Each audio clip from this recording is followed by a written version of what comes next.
Assalamualaikum warahmatullahi wabarakatuh. Bagaimana kabarnya anak-anak? Ya, alhamdulillah. Kembali lagi dengan Pak Farid. Di sini Pak Guru akan menjelaskan tentang tema 2, subtema 1, manfaat tumbuhan bagi kehidupan manusia.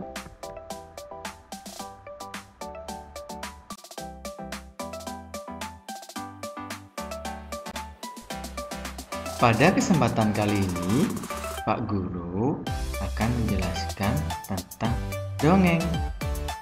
Sudah ada yang pernah tahu tentang dongeng? Kalau kalian belum tahu, mari kita bahas bersama.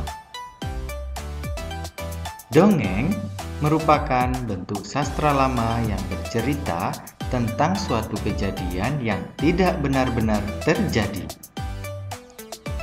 Saat membaca dongeng, bawakan dengan suara yang keras dan jelas.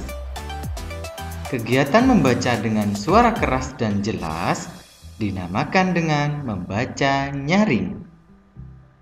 Tujuannya adalah agar orang lain mengetahui dan memahami apa yang kita baca.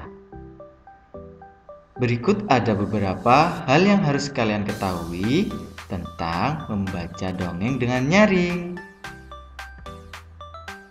Yang pertama, lafal. Lafal adalah cara seseorang atau sekelompok orang dalam suatu masyarakat bahasa mengucapkan bunyi bahasa. Suatu kata dapat diucapkan secara berbeda-beda oleh orang, beberapa orang, ataupun kelompok orang. Tergantung dari latar belakang mereka, tempat tinggal mereka, pendidikan mereka, dan lain-lain. Setiap suku kata dilafalkan berdasarkan satuan suara. Kedua, intonasi, yaitu tinggi rendahnya suatu nada pada kalimat yang memberikan penekanan dalam kata-kata tertentu pada suatu kalimat.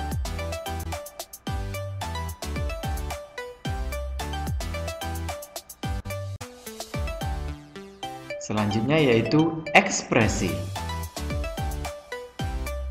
Ekspresi adalah pengungkapan atau proses menyatakan, yaitu memperlihatkan atau menyatakan maksud, gagasan, perasaan, dan seterusnya. Atau pandangan air muka yang memperlihatkan perasaan seseorang. Kemudian, suara lantang. Suara lantang adalah suara yang dapat didengar oleh orang lain dengan jelas. Dan yang terakhir adalah tanda baca. Tanda baca adalah tanda yang dipakai dalam sistem ejaan, seperti titik dan koma. Kemudian, jika kalian saat membaca bertemu tanda koma, maka pembaca berhenti sebentar, lalu bisa dilanjutkan kembali. Kemudian, jika saat membaca bertemu tanda titik, maka pembaca harus berhenti. Kemudian, pembaca mulai membaca kalimat berikutnya.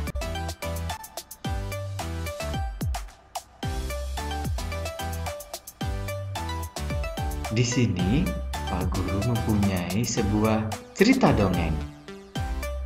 Ada yang tahu? Iya, betul. Cerita dongeng ini berjudul Pohon Apel yang Tulus.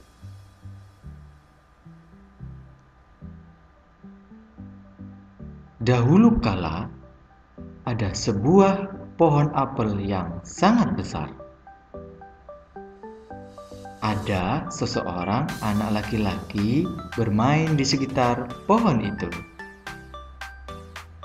Dia sangat menyayangi pohon itu. Pohon itu juga senang bermain bersamanya. Waktu berlalu, anak laki-laki itu tumbuh dewasa. Suatu hari, ia datang kembali. Pohon apel menyambutnya dengan gembira. Berikut kata pohon apel. "Ayo bermain bersamaku," ajak si pohon apel. Kemudian anak itu menjawab, "Aku tak punya waktu untuk bermain. Kami membutuhkan rumah untuk tempat tinggal. Bisakah kau membantuku?"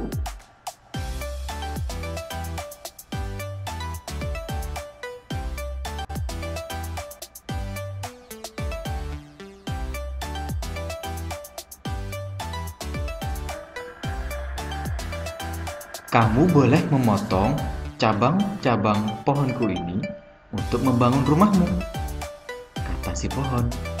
Jadi, anak laki-laki itu memotong semua cabang pohon dan pergi dengan diam.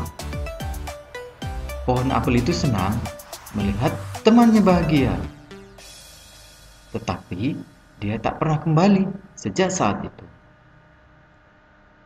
Pohon apel kembali merasa kesepian dan sedih.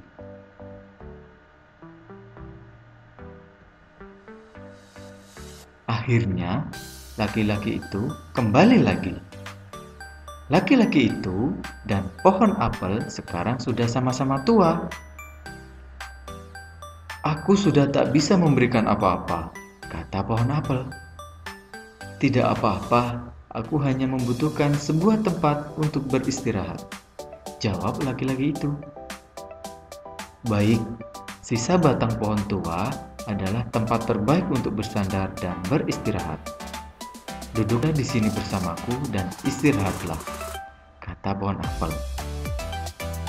Laki-laki itu pun duduk bersandarkan ada batang pohon yang masih tersisa. Pohon apel pun menangis bahagia. Akhirnya, mereka pun bersama lagi.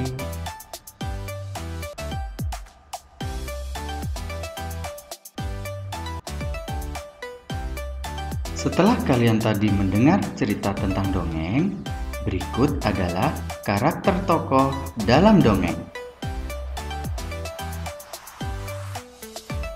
Perlu kalian ketahui, tokoh adalah orang atau pelaku yang berperan dalam cerita.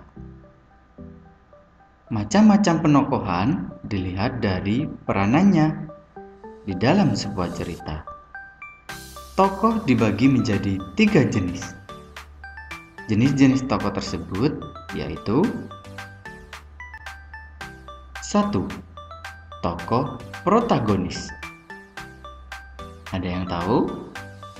Ya, kalau kalian tahu, tokoh protagonis adalah tokoh yang mendukung cerita. Biasanya ada 1 atau 2 figur tokoh protagonis utama dan dibantu tokoh lain yang terlibat dalam cerita. Tokoh protagonis biasanya berwatak baik dan menjadi idola pembaca atau pendengar. Yang kedua, tokoh antagonis. Tokoh antagonis adalah tokoh yang menjadi penentang cerita. Biasanya ada 1, 2, atau lebih figur tokoh yang menentang cerita. Tokoh jenis ini sudah pasti berwatak jahat dan dibenci oleh pembaca dan pendengar. Dan yang terakhir adalah tokoh tritagonis. Tokoh tritagonis adalah tokoh pembantu atau penengah dalam cerita, baik untuk tokoh protagonis dan antagonis. Sekian tadi video pembelajaran dari Pak Guru, yaitu tentang dongeng. Semoga bermanfaat dan jangan lupa jaga kesehatan ya. Tonton terus video dari Pak Guru. Wassalamualaikum warahmatullahi wabarakatuh.